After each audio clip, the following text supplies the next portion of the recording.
Hello folks, wanted to give you a quick update and recap of our 2018 Summer Ag Institute Skype meeting we held today.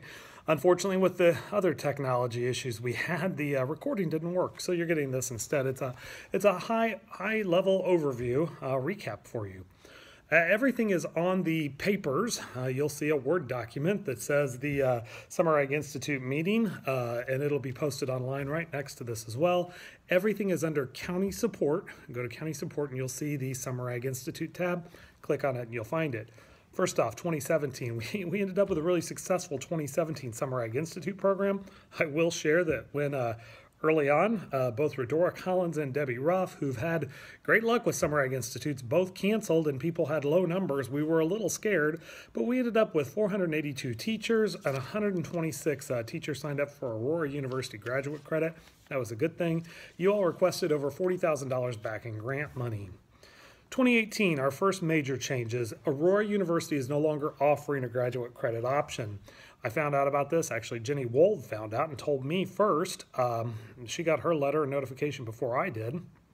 Aurora University is dropping all of their extramural course programs. I thought it had to do with money, but the folks at Aurora University said no, it really just has to do with the change in direction for their whole university. They're a little worried about it. It's going to cause a hole in their budget, but it has nothing to do with us. What we had to worry about was finding a place where we could get grad credit for you. Looked high, looked low, found St. Francis University that will offer us some very, very similar things. Here are the things that are similar. We're going to be able to offer $100 per credit hour. That's a pretty good deal. Number two, we're going to have a 2-hour course and a 3-hour course. So we'll have 2 separate courses. However, this is the difference. Each course requires 15 hours of instruction of seat time per credit hour. So 30 hours for the 2-hour course and 45 hours for the 3-hour course. Now here's the other rule. You can only have 8 hours of instruction a day over 9 hours. You have to give them lunch and dinner. I talked to some of you. When I taught in Muhammad, some of my classes were only 32 minutes long. That's about all people could stand to me. I can't imagine longer days than that. Remember, these courses are set up as graduate level courses, and what they're comparing it to is walking into a classroom and sitting down at a computer, staring at a screen, listening to a professor for 8 hours a day. Ours are a little different because we bring in guest speakers, because we go on the field trips. In order for us to count the field trips, we need to follow their rules.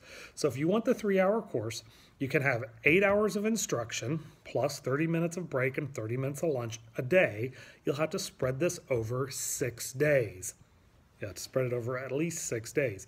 If you want the 4-hour course, if you want the 2-hour course, you can do that over 4 days. Or you can make it a 5th day. These are new class offerings, so if someone took the Aurora University 3-hour course, now they'll be able to take the St. Francis University 3-hour course. However, you won't be able to repeat the class again, all right? It's going to be just like English 101. So they're going to take English from Aurora. As long as their board and their district will approve it, they can take it from St. Francis. However, they will not be able to retake it in the pursuant years. We will have to have a master's degree person on site with a relevant degree in education or agriculture. The homework is basically similar. For the 2-hour course, there'll be 2 lessons that the teachers will have to design, plus a reflection paper, all linked to the Danielson model. We'll talk about the Danielson model at our February meetings. The 3-hour course will have 3 lessons, plus how they're going to share this learning with parents or family, all linked on the Danielson model for the 3-hour class. So very similar, maybe a little more homework, but not a lot. Remember, everything at the university level is also focused on rigor. How academically rigorous is this? The days do not have to be consecutive, but it will be mandatory that they attend. Registration, this is exciting. All registration will be online. No more checks to mail in. All credit cards will be handled online with credit cards, and you'll have access to, the students will have access to documents via an online portal. All work will be graded by a local instructor. We grade it. We fill out a grade sheet that we'll send to the instructor of record. Basically, our folks at the county level will be like teaching assistants. There'll be a professor overseeing our stuff at St. Francis. Then the students have to upload their assignments as evidence. So the cool part is it'll all be electronic. You won't have those huge file folders of homework. I won't either. We will have to design and distribute a certificate of completion that'll be uploaded as part of the student grade assignment, but I think that can all be handled. We are still working on this. We're still trying to work out the details. As soon as I get the approved syllabus, as soon as I get all this stuff, I'll let you know. But I'm excited about that. Next, you'll notice we're slightly rebranding what is a Summer Ag Institute. You know, the Summer Ag Institutes have been going on since 1997. We started off with that 1 week, a thumbnail sketch of agriculture. Some of us branched out and did a Summer Ag Institute 2, and some of us were doing special topics.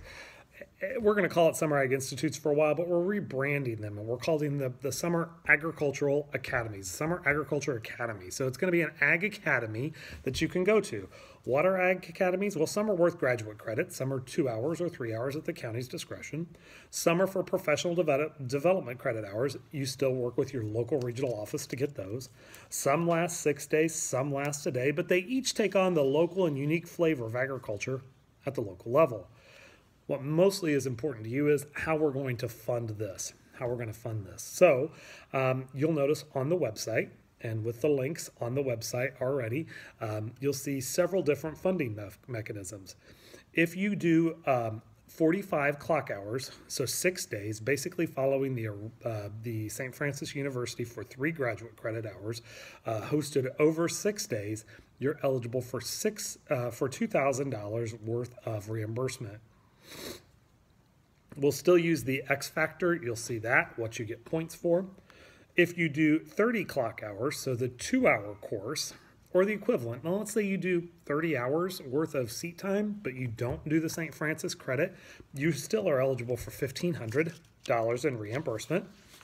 If you do 22.5 hours, so that's 3 7.75-hour days, 7.5-hour days, hosted over 3 days or more, you can get $1,000 back. If you are 15 clock hours, hosted over 2 or more days, you can get $600 back. And if you offer 1 day, 7.5 clock hours, hosted over 1 day, you can get $300 back in reimbursement. Each of these will require a presentation from the Ag in the Classroom program. Why? We're giving you the money. That's why. Additionally, you'll notice that on the X factor, we really encourage you to continue using the commodity groups. Why? They're paying for it. Think about it. You still have freedom to design your material, but we're asking for that time.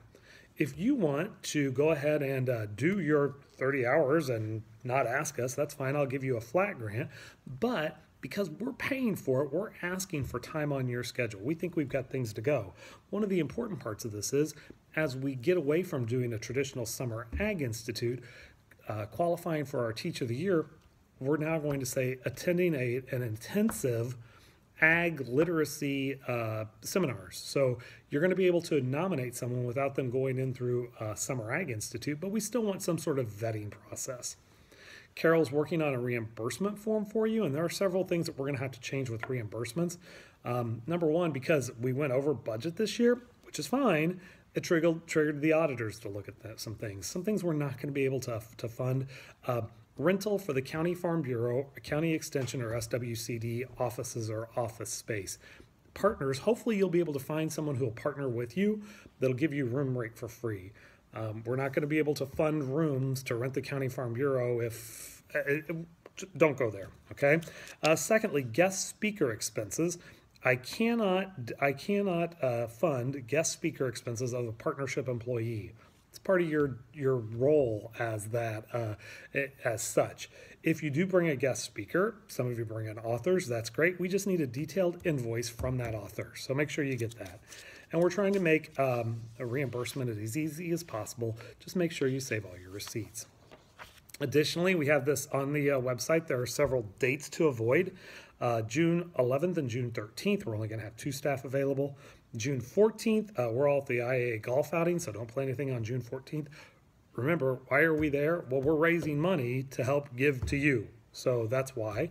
June 25th through July 2nd, we'll be at the National Ag in the Classroom Conference out in Portland, Maine, so we won't be able to work there. Additionally, we already have our theme established for next year, Illinois' 200th birthday, December 3rd. 2018 is Illinois' 200th birthday, so a lot more focus specifically on Illinois. Again, if you have any questions, please feel free to email me, give me a call. Email's probably the best. I'm going to be out the rest of this week. I'll be in Portland, Maine, looking at locations for the National Ag in the Classroom Conference. And then next week, Thanksgiving week, I'm actually out on paid time off. Got to use some of that vacation, use it or lose it. I will be checking emails, so if you have any questions, be sure to email me. Everything is online under county support. If you have any questions, please feel free to shoot me an email. With that, thank you for your help and have a great holiday. We'll see you up in Chicago, many of you up in Chicago at annual meeting, and we'll see you soon. Thank you.